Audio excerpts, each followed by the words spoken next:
Halo semuanya, kembali lagi di aksi agribisnis keluarga serasan intelektual. Bersama saya Nova Lasari, didampingi oleh Ketua Program Studi Agribisnis, Ibu Alia.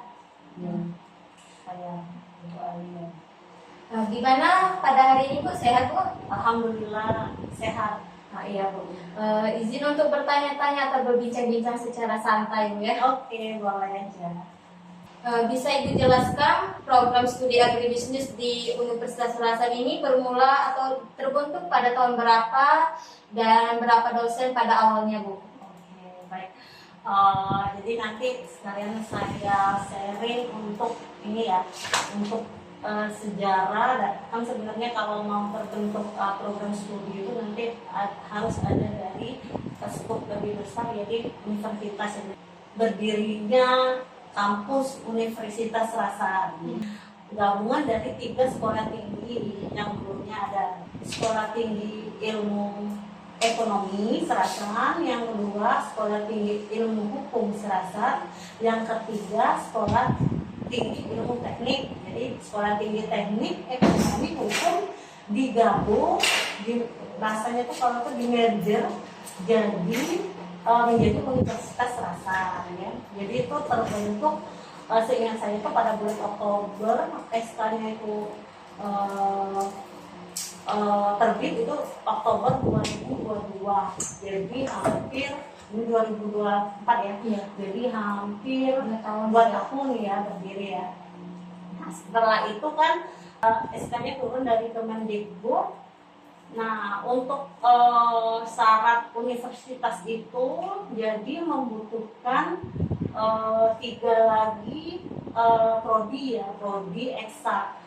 Nah, salah satunya prodi agribisnis sama program studi lingkungan dan PKO. Dulu saya sempat ngajar lama di Jawa Timur, itu di Politeknik Pertanian dan Peternakan Mamena di daerah Tuban, Jawa Timur. Kemudian karena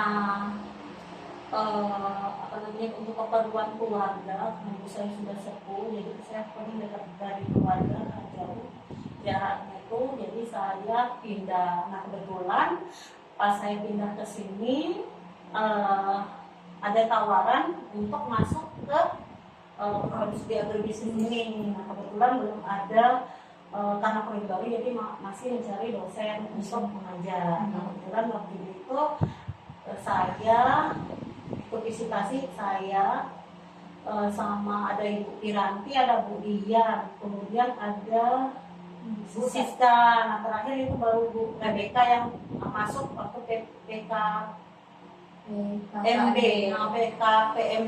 yang angkatan 1. Dan angkatan 1 itu pada tahun 2022 gitu. Itu ya sejarahnya.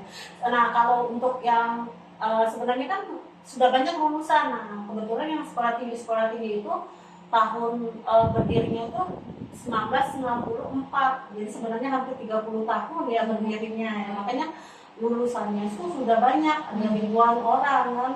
Nah, untuk program studi ini baru, jadi baru sekarang itu masuk 3 angkatan 2022, 2023, 2024 gitu. Jadi kebetulan kalau di program studi agribisnis itu jadi dosennya itu ibu-ibu semua ya, cewek. Jadi ada 5, jadi yang saya itu tadi, jadi ada 5 untuk dosennya. Itu aja dulu, nanti lagi ya. Sangat panjang ya Bu. Iya, biar nanti maksud saya kalau misalnya kita nanya berdirinya program studi, kita harus tahu dulu berdirinya kampusnya kan, universitasnya. Oke, betul. Baik, terima kasih Bu ya. Ya, sama-sama. Terus untuk visi dan misi dari program studi agribisnis Unsan ini pasti ada Bu. Bisa Ibu jelaskan untuk para subscriber kita bisa mengetahui visi dan misi dari program studi agribisnis ini. Untuk visinya, jadi untuk visinya itu dia itu program studi agribisnis ini mewujudkan program studi agribisnis yang unggul dan menghasilkan sumber daya manusia yang berdaya saing global untuk mengembangkan agribisnis pertanian dan perkebunan berbasis ilmu pengetahuan, teknologi, dan potensi lokal. Nah, jadi dimaksudkan ini karena kan potensi lokal itu di bidang pertanian perkebunan di Muara ini sangat luas. ya sangat banyak ya. Nah, unggulannya, terutama unggulannya itu di perkebunan. Ya, perkebunannya ada kopi, ada sawit, ada karet kan itu. Gitu. Kemudian kalau visi kan nanti ada misinya itu banyak. Jadi dia misinya mulai dari kita beriman, manusia untuk beriman, menghasilkan manusia yang beriman dan bertakwa kepada Tuhan. Kemudian nanti yang kedua itu menyelenggarakan pengembangan pendidikan, yang ketiga itu menyelenggarakan pengembangan pembinaan penelitian, kemudian menyelenggarakan pengabdian masyarakat, kemudian menyelenggarakan kerjasama pendidikan, yang keenam itu menyelenggarakan tata kelola. Jadi dari situ kita masuklah tridharma pendidikan. Jadi dosen itu ada kewajiban tridharma. Jadi tridharma itu pendidikan, penelitian, dan pengabdian masyarakat yang harus dilakukan setiap semester atau setiap tahunnya untuk sebagai kewajiban tridharma untuk dosen. Itu aja sih. Jadi dengan berdirinya program studi agribisnis ini sejalan dengan visi dan misi dari program studi juga ya, melihat wilayah Muara Enim tadi ya. Jadi kalau visi itu, jadi kan kalau visi itu dia itu di mulai dari visi universitas, habis itu diturunkan ke fakultas, kemudian diturunkan lagi ke prodi. Jadi nanti makanya itu mewujudkan program studi agribisnis yang unggul yang bisa mengembangkan potensi lokal yang ada di Muara Enim. Untuk pertanyaan selanjutnya untuk bincang-bincang lebih dalam lagi, apa saja pembelajaran yang ada di program studi agribisnis? Karena pasti orang kan mengingat agribisnis pasti mencakup pertanian atau bercocok tanam. Selain itu apa itu ya? Ya, jadi sebenarnya kadang kan orang awam itu sebenarnya ini untuk program studi agribisnis ini, jadi nantinya insya Allah kalau urusan ini berkembang, ini menjadi program studi tertua untuk kalau misalnya kita sudah berkembang akan ada fakultas sendiri untuk fakultas pertanian. Jadi fakultas pertanian itu nanti kalau orang awam itu bilangnya gini, kalau mau masuk fakultas pertanian itu tugasnya cuma nyangkul, cuma ke sawah gitu lah. Saya aja bisa, ibu saya bisa, ibu saya kan kuliah jauh-jauh gitu, tinggi-tinggi kan, ujung-ujungnya jadi petani. Nah, jangan salah, kalau kita ini kan, jadi kan ilmu pertanian itu sangat luas. Jadi kalau misalnya kalau di agribisnis itu sendiri, kita cenderung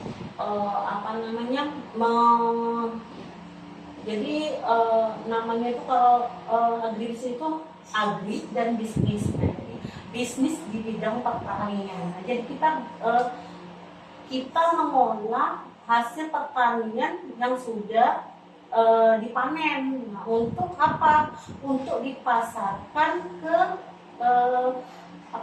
tempat-tempat pemasok. Nah, itu maksudnya itu dipasarkan atau dijual dari produsen ke konsumen kan, didistribusikan. Nah, tapi kita bisnisnya itu di situ. Jadi dari jadi bukan pemula bahasanya itu. Kita itu memasarkan hasil pertanian supaya bisa tersebar paling tidak kan di seputaran daerah. Nah, tapi kalau lebih luas nanti di seluruh Indonesia. Kalau mau lebih luas lagi nanti bisa diekspor hasil pertanian kita kan gitu. Nah, kita itu kalau misalnya bicara agribisnis, Tuh nanti ilmu pertaniannya tuh udah jelas, kita basicnya tuh masih tetap kita belajar. Misalnya ada pelajaran, ada mata kuliah misalnya bahasa ini kan, kalau kuliah itu mata kuliah, ada mata kuliah bahasa Indonesia, ada bahasa Inggris, ada keluarga negaraan, Pancasila, itu basic-basicnya tetap ada agama. Nah nanti kalau untuk kekhususan, jadi nanti kita belajar mulai dari misalnya apa ya, manajemen ya. Nah, itu sangat banyak. Nanti ada manajemen sumber daya manusia, ada manajemen sumber daya air dan lahan, ada manajemen mikro. Kalau kalau ilmu ekonomi, jadi nanti ilmu ekonomi habis itu nanti ada makro, ada mikro, kemudian nanti ada analisis kuantitatif, nah, gitu. Ada statistiknya juga ada. Jadi nanti sebenarnya untuk lulusan SMA itu baik dia bahasa, baik itu IPA atau IPS, bisa masuk ya, bisa masuk untuk ke apa namanya, ke prodi agribisnis ini. Karena apalagi IPS, akuntansi kan, kita belajar akuntansi kan, yang hitung-hitungannya gitu, bisa. Malah teman saya SMK-nya teknik mesin, masuk agribisnis. Sekarang jadi SMK baru ya? Iya, SMK. Bisa masuk juga ke Iya, dulu kan kerja saya tuh dari SMK teknik mesin, saya nggak katanya. Nah, bisa masuk agribisnis sampai jadi dosen kan. Itu nggak bersalah kan ya, berarti kan gitu.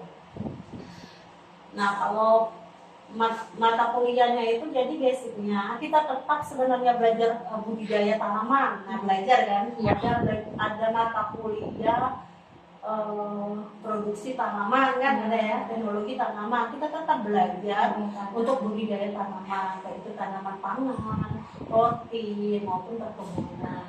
Nah, karena kita tidak misalnya apa namanya, pandai di marketingnya atau masalah saja, tapi kita harus menguasai budidayanya juga. Oke, gitu aja sih.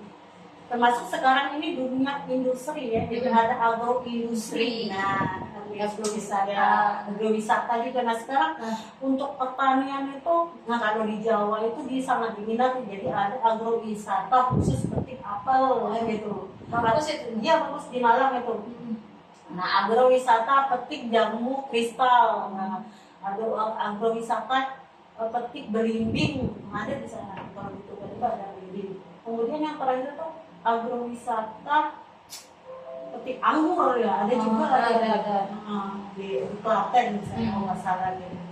Itu kan berarti potensi. Jadi untuk masuk ke agribisnis ini banyak potensi ya. Jadi kita menjadi petani, tapi petani yang milenial, mengetahui sampai pemasaran digital sekarang itu kan. Jadi nggak pakai tempulan, pakai e-commerce kan, kayak jadi pakai ini apa namanya?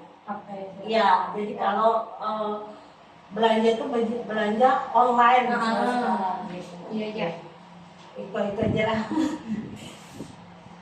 Untuk kira-kira untuk program atau prospek kerja dari lulusan agribisnis ini apa ya?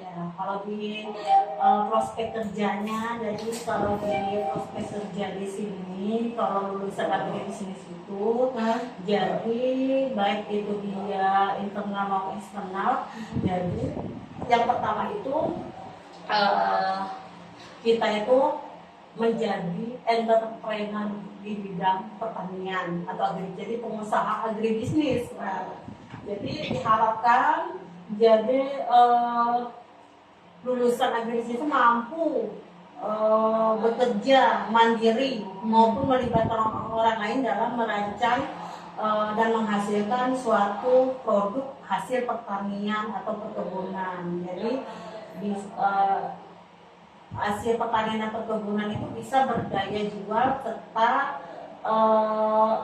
merealisasikan gagasan di bidang agribisnis dengan memanfaatkan potensi lokal yang ada di daerah masing-masing. Jadi kan boleh sebenarnya, misalnya kan kalau sekarang kan mahasiswanya itu skopnya cuma di Muara ini. Nah, paling tidak kalau misalnya lebih maju lagi, bisa jadi kan orang-orang yang di luar Kabupaten Muaro ini bisa kuliah di sini, bisa dari Lahat, dari Indralaya, atau dari apa provinsi lain kan bisa gitu. Jadi nantinya kalau mereka sudah lulus, jadi dia itu bisa menjadi pengusaha di bidang agribisnis. Jadi tergantung potensi alamnya.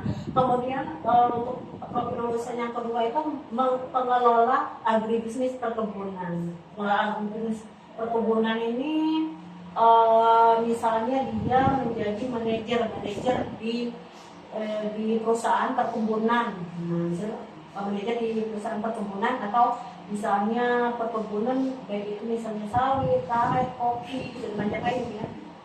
Nah, jadi dia bisa bertanggung jawab mengarahkan dan mengawasi serta mengkoordinasi dalam pengolahan pekerjaan di sektor pertanian.